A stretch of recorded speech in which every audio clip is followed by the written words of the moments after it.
श्लोक लिखा है वह है कि 8 उन्होंने श्लोक रचे हैं और ये 8 श्लोकों में उन्होंने सारी भक्तिमय विधि बताई गई है।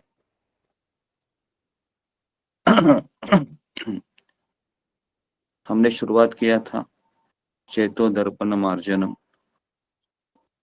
भव महादावाग्नि निर्वापनम। कल हमने ये भी चर्चा किया था कि इस संसार में जिसने जिसने जन्म लिया है उसको इस संसार के तापों को सहन करना पड़ता है, चाहे वो कोई भी हो,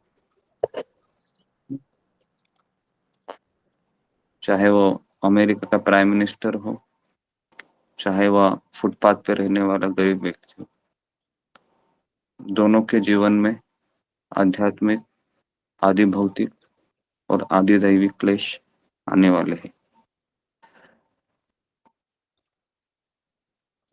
तो अभी ये भगवान कृष्ण का जो नाम है हरि नाम, ये क्या करता है कि इतने जन्मों से जो हमारे अंतःकरण में जो धूल निर्माण हुई है, ये धूल क्या है? ये धूल है काम, क्रोध, लोभ, मद, मोह और मत्सर। ये 6 प्रकार की धूल हम सबके हृदय में है और जब तक ये धूल पूरी तरीके से मिटेगी नहीं, तब तक हम भगवान श्री कृष्ण के सेवा, भगवान श्री कृष्ण की कथा और भगवान कृष्ण का नाम, इसमें हमको आनंद नहीं आएगा।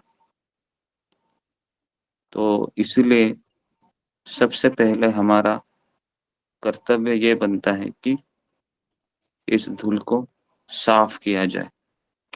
और अभी दीपावली आ रही है, तो हम सबका परम कर्तव्य है कि मेरे हृदय में जो गंदगी भरी हुई है उसको मैं साफ करूं। और साफ करने के लिए हमको हरि नाम का आश्रय लेना पड़ता है। कल मैंने कहा था 2-3 दिन पहले, आश्रय हमें भगवान का लेना है, आश्रित हमें कृष्ण पे होना है। इस संसार का बद्ध जीव हमको आश्रय नहीं दे सकता, चाहे वो मेरा पति हो, चाहे वो मेरी पत्नी हो, या चाहे मेरा कोई रिश्तेदार ही क्यों ना हो। जब द्रौपदी भरी सभा में चिल्ला रही थी तो उसकी सहायता करने के लिए कोई नहीं आया। उसके 5 पति केवल देख रहे थे तमाशा, कृष्ण को ही आना पड़ा। हमारे जीवन में भी ठीक ऐसे होने वाला है। जब हम असहाय होंगे, सारी दुनिया तमाशा देखेगी, लेकिन केवल कृष्ण ही हमारी मदद करेंगे। तो इसलिए एक भक्त होता है, वो अपना सारा भावना कृष्ण में लगाता है और इस संसार के रिश्तों में वह अपने कर्तव्य को बनाए रखते हुए कार्यों को संपन्न करता रहता है। ठीक है, तो इसलिए एक बार परम पूज्य राधा राधाना स्वामी महाराज को एक भक्त ने प्रश्न पूछा था कि महाराज, करोड़ों जन्म से हमने इतना धूल इकट्ठा किया है, तो कितना समय लगेगा इसको निकलने के लिए? तो परम पूज्य राधानाथ स्वामी महाराज ने उत्तर दिया कि हमारा हृदय में जो धूल है वह हिमालय से भी बड़ी है। और उन्होंने एक सुंदर उदाहरण देकर समझाया कि अगर मैं तुमको एक बकेट दे दूं और कहूं कि रोज तुमको समुंदर का पानी खाली करना है, तो कितने साल लगेंगे? महाराज ने पूछा। उसने कहा कि महाराज, जिंदगी भर करूंगा तो भी नहीं होगा मेरे से समुंदर खाली। तो महाराज बोले कि एक बार समुंदर खाली हो जाएगा, लेकिन हमारे अनर्थ निकलना बहुत कठिन है। तो फिर भक्त ने कहा कि महाराज फिर कोई आशा का किरण है कि नहीं? महाराज ने बोला हाँ, अगर तुम दूसरे भक्तों की सेवा करोगे, अगर तुम गुरु की सेवा में पूरी तरीके से शरणागत हो, और अगर वैष्णव गुरु अगर तुमसे प्रसन्न है और वो अगर तुम्हारे लिए प्रार्थना करते हैं, तो शायद इसी जन्म में अनर्थ निकल सकते हैं। ठीक है, तो ये उन्होंने बताया। हाँ, आगे बताया है कि श्रेय कैरव चंद्रिका वितरणम, ये संकीर्तन आंदोलन है, ये मनुष्य समाज के लिए बहुत श्रेष्ठ वरदान है। अगर किसी को यह आशीर्वाद मिला है कि हरि नाम जपने का उसको अवसर मिला है, तो समझने का कि भगवान ने मेरा सबसे बड़ा मुझे लॉटरी या वरदान दिया है। ये हर किसी को नहीं प्राप्त होता है, और कभी कभी ये वरदान प्राप्त होने के बाद भी लोग छोड़ के चले जाते हैं, क्योंकि इस वरदान को निभाना भी पड़ता है। और माया हमेशा हमको भगवान से दूर जाने के लिए अलग अलग प्रयास करती है। रोज रोज वो कुछ ना कुछ प्रयास करती है, और एक दिन बड़ा हमला कर देती है। और तब अगर हम गुरु के प्रति शरणागत नहीं है, तो फिर वो व्यक्ति वो चला जाता है, क्योंकि इस मार्ग में श्रद्धा को बनाए रखना बहुत जरूरी है। और इसलिए हमें अपने गुरु का एक प्रवचन तो सुनना ही चाहिए रोजाना, और उनके शब्दों पे चिंतन करना चाहिए, मनन करना चाहिए। भगवान से हमेशा प्रार्थना करनी चाहिए कि किसी भी परिस्थिति में, हे नाथ, मैं आपको भूलू ना, हमेशा आपको याद रखूं। तो ये हम सबको वरदान मिला है ना। इस संसार में कहा जाता है कि भाग्यशाली व्यक्ति कौन है? जिसको गुरु और कृष्ण का आश्रय मिला है। ब्रह्मांड भ्रमिते कौन भाग्यवान जीव, गुरु कृष्ण प्रसाद पाए भक्ति लता बीज। तो हम सबको ये भक्ति लता का बीज मिला है। अब एक उत्तम किसान की तरह, उत्तम माली की तरह हमें इसको सींचना है हमारे हृदय के भीतर।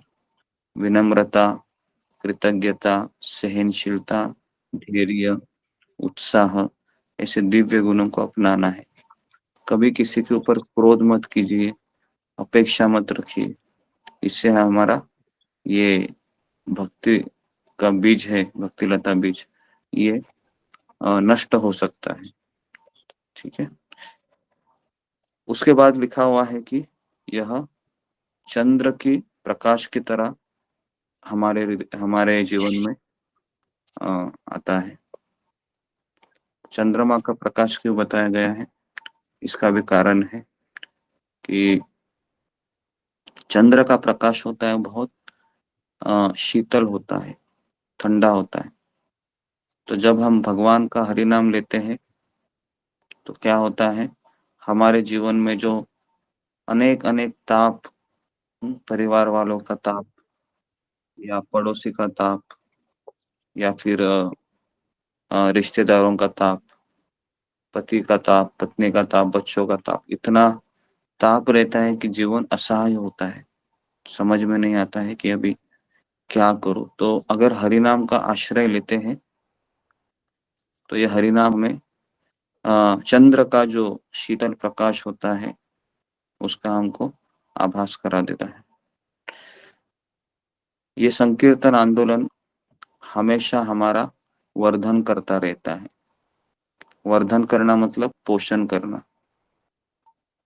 तो इसके लिए ये हरि नाम को हमको रोज लेते रहना है। रूप गोस्वामी कह रहे हैं कि जब हरे कृष्ण मंत्र मेरे कानों में प्रवेश करता है, ये हरे कृष्ण मंत्र मेरे मुंह में प्रवेश करता है, तो मुझे ऐसा लगता है कि मानो मेरे हजारों जिह्वा हो, मेरे हजारों कान हो, इतना ये मीठा है। लेकिन अभी मुझे ये खट्टा लग रहा है हरि नाम। क्यों खट्टा लग रहा है? क्योंकि मुझे जॉन्डिस हो गया है, जिसको पीलिया करके एक बीमारी है। पीलिया जिसको बीमारी हुई है, जॉन्डिस, उसको शक्कर का दाना भी कैसा लगता है? कड़वा लगता है। उसी प्रकार से हम सबको जॉन्डिस हुआ है। हम भगवान के नाम को इतना अच्छे से नहीं ले पाते हैं, बोर हो जाते हैं। 2 माला, 4 माला, 5 माला के बाद ऐसा लगता है कि ये कब खत्म होगा। लगता है ऐसे? लगता है कब खत्म होगा ये। तो इसलिए हमें आ, भगवान से प्रार्थना करनी चाहिए कि मुझे इतनी श्रद्धा दीजिए, इतनी विनम्रता दीजिए कि मैं भगवान के नाम को अच्छे से ले सकूं। और हरि नाम अगर अच्छे से लेना है तो विनम्रता होना जरूरी है, कृतज्ञता होना जरूरी है, सहनशीलता होना जरूरी है, धैर्य होना जरूरी है। क्योंकि हरि नाम तो हर कोई पता है, हरे कृष्ण महामंत्र सबको पता है। इस्कॉन में, इस्कॉन के बाहर के लोग भी गाते हैं। अभी मैं वृंदावन में आता हूँ तो जिस आश्रम में ठहरा हूँ, यहाँ पर कंटिन्यू कंटिन्यू मतलब 10 बजे तक, 9-10 रात को बजे तक हरे कृष्ण मंत्र गाया जाता है नीचे, है ना। तो सबको पता है, लेकिन इसकी महत्ता है वही व्यक्ति जानता है जिसको गुरु की कृपा मिली है। क्योंकि जब तक गुरु की कृपा नहीं मिलती है तब तक हम इस हरि नाम को आ, आ, बनाए नहीं रखते हैं। कभी कभी दीक्षा लेने के बाद भी शिष्य गुरु को छोड़ के चला जाता है। क्योंकि दीक्षा लेने का तात्पर्य ये नहीं है कि चलो अभी मैं हो गया मेरा, नहीं। दीक्षा लेने के बाद अपराध भी होते हैं, तो अपराधों को हमको टालना है, तभी हम यह हरि नाम अच्छे से ले सकते हैं। जितना हम हरि नाम का आश्रय लेंगे उतना हमारा जीवन यशस्वी होगा, सफल होगा। और जितना हम हरि नाम को कहेंगे कि बहुत अभी मुझे आलस से आ रहा है, नींद आ रही है, तो हमें सोना चाहिए क्या? हमें सोना नहीं चाहिए। अगर नींद आ रही है तो खड़े हो जाइए। फिर भी नींद आ रही है, चलिए। नींद आ रही है, पानी मारिए मुंह पे। क्योंकि देखिए ये मन है ना, अगर ये मन का वशीभूत आप हो गए कि मुझे नींद आ रही है, 5 मिनट के लिए सो जाती हूँ, 10 मिनट के लिए सो जाता हूँ, बिलीव में 1 घंटा चला जाएगा आपका और आपका माला नहीं होगा। तो इसलिए हमको किसी भी परिस्थिति में ये 2 घंटे में मन के ऊपर विश्वास नहीं करना है। मन को जैसा जैसा मन, जैसा जैसा ये मन बोलेगा ना, उसको शांत रख करना है। कहने का है कि मैं तुम्हारा नहीं सुनूंगी, हे मन, मैं तुम्हारा नहीं सुनूंगा। अभी मैं कृष्ण और गुरु का सुनने वाला हूँ। तुम कुछ भी करो, जैसे मेरा जपा होगा मैं तुमको सुनूंगा। तो मन को ऐसे कहते रहना है, मन की सुनिए मत। क्योंकि ये मन ही हमको अनेक अनेक अनेक अनेक जन्म माँ के पेट में डालते रहा है। अभी हमको मन का सुनना नहीं है, ठीक है। तो पूरे दृढ़ निश्चय के साथ हम आज की 16 माला करेंगे। कुछ भी हो जाए भगवान से प्रार्थना करेंगे, हे कृष्ण, मैं तो बैठा हूँ जप करने के लिए, हे राधा रानी, लेकिन मेरे में कोई शक्ति नहीं है, ना मेरे में हिम्मत है। बस आपके ऊपर आश्रित हूँ, आप दया कीजिए ताकि मैं मेरी 16 माला है वह ध्यान पूर्वक करूँ। ठीक है, तो प्रार्थना भी हमको करते रहनी चाहिए। तो मैं यहाँ पर रुकता हूँ। बहुत बहुत धन्यवाद। 4:15 बजे है। हरे कृष्णा हरे हरे कृष्ण कृष्णा, कृष्ण कृष्ण हरे हरे, हरे राम राम राम हरे। बच्चन प्रणाम गुरुजी। हरे कृष्णा। जी जी, हरे कृष्णा हरे कृष्णा। हरे हरे कृष्णा गुरुजी, जी पंचम प्रणाम। जी जी, हरे कृष्णा सबको। तो अभी मैं मंदिर जाता हूँ। हरे कृष्णा गुरु जी। पंचांग प्रणाम सब भक्तों को। पंचांग हरे कृष्ण प्रणाम। हरे कृष्ण हरे कृष्ण। दंडवत प्रणाम सभी भक्तों को। हरे कृष्ण।